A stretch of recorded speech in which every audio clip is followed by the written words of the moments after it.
you had said that before that the UFC, you had reached a point where they were telling you, "We'll call you," and you wanted to go back to being more active, where they were, they're kind of looking for you to fight all the time.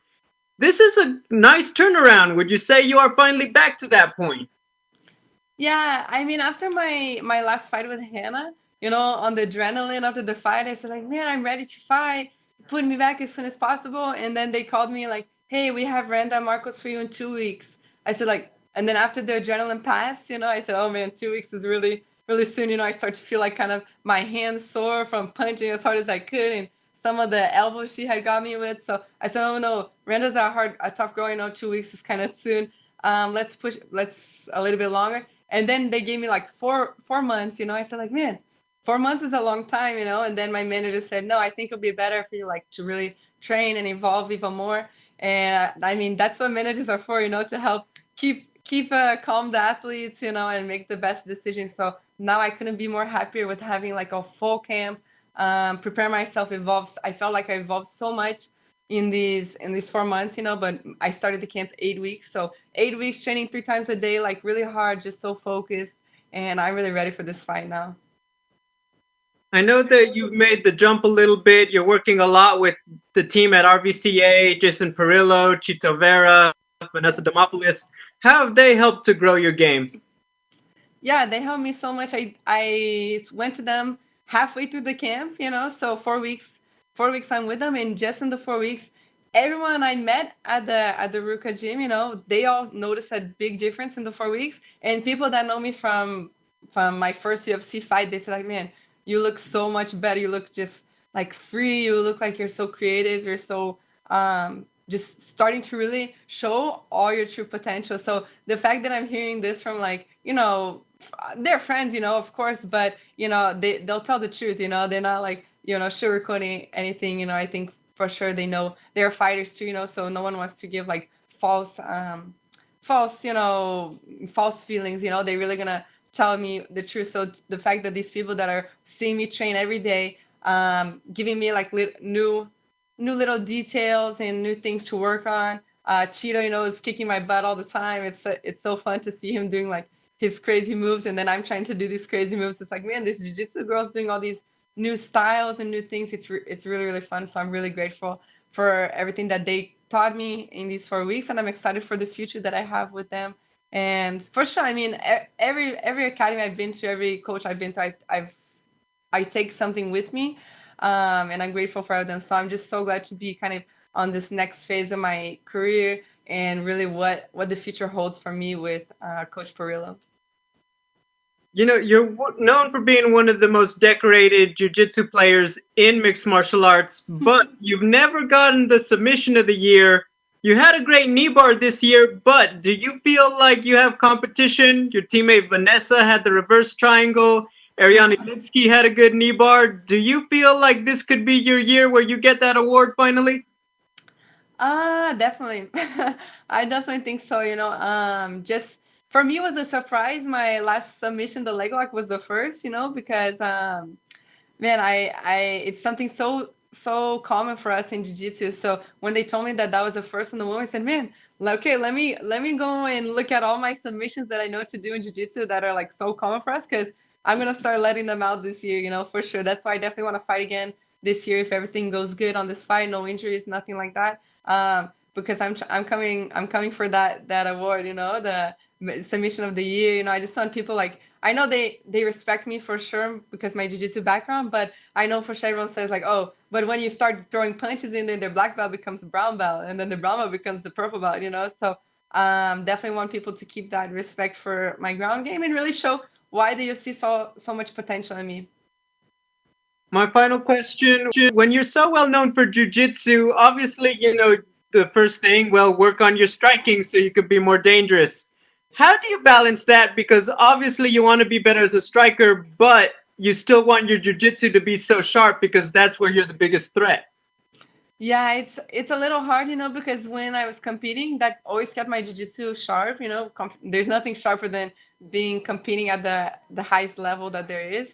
So since I've been out of the jiu-jitsu competitions, it's kind of a little bit hard to keep my jiu-jitsu so so on point, and everything, and just kind of keep evolving in jiu-jitsu. But I'm always like trying to be involved. My dad is always coming down to California and training with me, and there's nothing better than getting beat up by your by your dad. It's what made me get my world titles, was getting beat up by my dad every day on the academy. When I was back in Arizona. So to have my dad back home and he's competing until today, so he's always coming with like some new details and some new positions, and kind of just how jiu-jitsu is constantly evolving, and people are always constantly coming up with defenses and new moves and all these things. He's constantly like reminding me and showing me new things. So I love whenever he's in town with me, and just whenever I get the chance to, if I'm not in the big gloves, whenever I get the chance to do like sparring or training with the small gloves, I'm always like trying to do my ground game, attack the legs, attack the omoplatas, the crucifix, all the omanari, all these types of things. So that's what I love, and I'm always just trying to keep at that. Hey, thanks, Mackenzie. Good luck. Yeah, thank you. We'll go next to Pablo Santamaria with Noti MMA Ecuador. Hi, Mackenzie. How are you? Hola, ¿cómo estás? Hola. The first thing I want to ask you, as an Ecuadorian, how it's training with Chito? What did you learn something from him, or? Oh yeah, for sure. Chiro's, man, he's the guy. He's so great. Him, his family. He's pushing me. I did so many like sparrings with him. Of course, like was more me trying to touch him and get him. He has such good movement. But even like from in the gym, working, he all the time he's telling me like my body shots. He's telling me all these things to get better. And then of course like starting to train with him, we say like, okay, let's go watch his fights when I get home. Then we start to watch his fights, and I'm seeing like now on the training, I'm doing like elbows like him, knees like him. So I'm really like have Chito as a good inspiration for me, and just to help push me. I'll be at home and getting close to the camp, and then I see like on Instagram Chito's at the gym, and I say like, man, Chito's at the gym. Okay, I need to be at the gym too, because he's number 15 on the ranking too, and it helps like push to have another top fighter going after the same dream as you. And help push each other. So if I see his training, I think like, yeah, okay, I need to be training too, like, okay, so let me go to the gym, get that. I see him running, okay, let me go run too, okay, he's doing this, I want to do that too, so it really helps push me and try to be the best too. If I can be like the best, like the men's division, then I think that I'll be the best in the women's division too.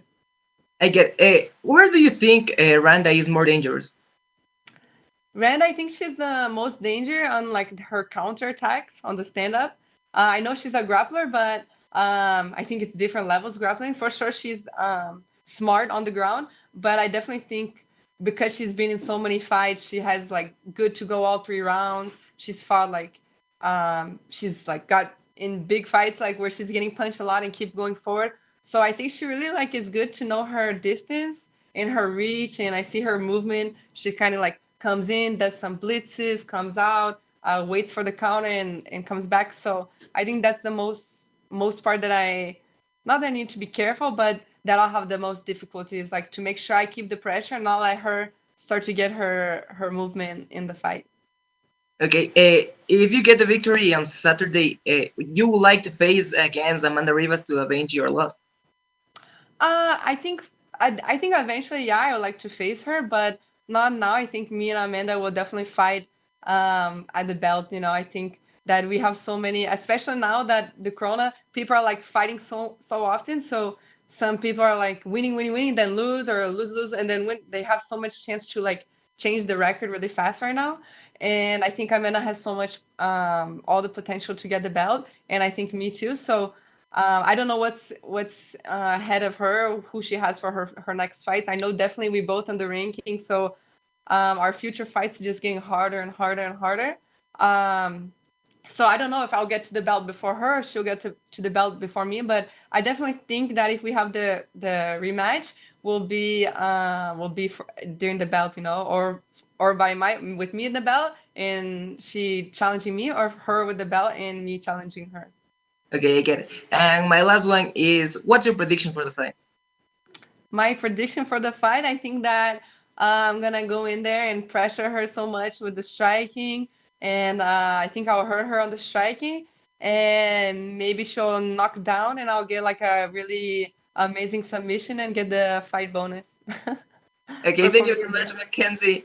Good luck on Saturday. Thank you so much. Gracias. We'll go next to Jeffrey Harris with 411 Mania MMA. Good afternoon, Mackenzie. Thanks for joining us. Hi, thank you for having me. So last year, you experienced the first loss of your MMA career. So what is the emotional state like when you have that first loss and then you're come back and you're able to win your next fight, and sort of, get that rush of emotion again? What is it like, going from, the loss and being able to overcome that for your next fight and get a win? Yeah, first, like, definitely it sucks to have like that zero taken away from the record, was so nice and pretty to have that zero there. Definitely like something's changed. Sponsorship wise, I think like kind of some opportunities change a little bit, but the fact like to be able to get back in, I don't know, I feel like I'm a totally different fighter, now I think I have got so much momentum now in just my training, my mindset, everything is so good, and I'm just so much more focused than I ever was. That and I'm hoping that everyone too that follows me, that's kind of seeing that what's happening in my life, they notice that too. It feels great to be able to like get that submission, come back on the winning streak. Of course, was just one, So obviously, this fight I'm trying to continue the winning streak, and now I'm in number 15. So that's where I was when I became pregnant. So I'm kind of like, okay, I'm back to where I left off of, and I'm even like 10 times better. I'm in better shape than when I fought Amanda, in better shape than when I fought Hannah. I'm stronger and I'm leaner. The weight's good, so it feels great. It really feels good to like just kind of be so light. And I think even though it sucks to have that zero, to take away the zero on my record, it took a lot of pressure. Not that I felt pressure, but kind of took away all the expectations that I think so many people had. And now I feel like anything that I do, like any submission I'll do, any, I don't know, like knockout I get, anything, people are going to be like always surprised and like, man, what is she going to show me now? No, not like before. It was very much like, oh, well, yeah, she has the train, the hype train. Oh, and this and that, So I feel like it took a lot of pressure off the shoulders. And now everything I do is like always to show, improve people and like surprise them and come up and just kind of be more free to become like the best athlete I can be. Your opponent for this fight, Randa Markos, she's fought in the UFC for almost 6 years. She's fought and beat a lot of big names. She beat Angela Hill, who was in the headlining fight last week. But her record in the UFC is, I think, 6-7-1. Do you think it's more the opposition that she hasn't been able to be that consistent? Or do you think she is maybe a little inconsistent as a fighter? I'm sorry, what's opposition mean? I don't know that word. Like, do you think it's just she's in there with such tough opposition that she's not able to get like a big win streak together yet? No, I think Randa, she's such a tough fighter. Like she's been since the beginning. She's gone up the ranks. I think maybe she just accept. She's down for the fight. She accepted the fight. I think she fought maybe Amanda a little bit, kind of not last minute, but kind of because Paige got hurt. So I know that she will take any fight. From what I heard when they offered the fight for me with 2 weeks after my last fight, she was good to go. I was one said, no, I want some more time, So I think she just like is really good at, she feels good to fight. She's comfortable. She's not scared of anything. So it's good to have that as a fighter, But I think if you want to think about your record, all these things make a difference, to pick good fights, to pick good timing, to have a good training camp. It's great to be able to put on a great fight, but in the end, to get, to where you want to be, the belt, you need to put in all the work, and no one cares, like if you have 2 weeks to fight, if you are we're pregnant or anything, if you're there to fight, then that will be on your record. So it's hard to have like a winning, lose, and expect like to be to the belt.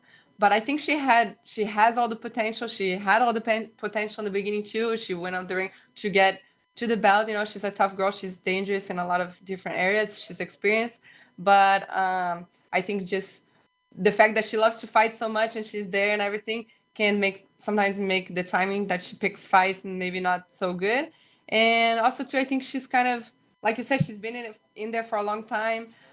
She's maybe, I think, 36 or 37. So I don't know how much you know, desire she has for, like, you know, drive she still has in it to keep getting, you know, punched in the face and, you know, weight cuts and all those things. So I think maybe that might be taking a little bit feeling, you know, just to be so consistent and, you know, have to keep pushing through it all the time. But she's definitely dangerous, and I know she's gonna be a good test for me for sure. On paper, I think this is a fun, action-packed. I think it's a competitive fight. I think it's going to be a fun matchup. But what do you think? I agree with you. I think it's gonna be. That's why I trained so hard for this fight. You know, this is the most I ever trained for a fight. You know, I really took this fight so serious. I always try to take my fight serious, you know, but I think my focus before I was pregnant. You know, I had my missed weight. I had like you know, after I finished the fight, I go to vacation. And this, no, it's like kind of, and also with the corona, you know, everything was closed, so kind of helped me just to came back after Hannah, just went back to the gym, and I said, okay, Randa Markos, that's the girl. Vegas, everything's set from the beginning, very like organized. I train like so hard for this because I know she's gonna like. I think if I'm her, I'm gonna try to go the 3 rounds. I see that she goes 3 rounds a lot. She has a lot of heart. So, and now that I'm at this whole new level of a fighter, you know, I'm definitely not shying away from the fight. So I'm gonna definitely put pressure for it, and I think she'll put pressure for it too. So I think the fans are gonna be really liking this fight, and it's great to be on the card. You know, Tyrone Woodley, Colby Covington. You know, it's gonna be a lot of great fights. So we have a lot of high standards to show the girls like on this card. Thank you, Mackenzie, and good luck on your matchup. Thank you so much.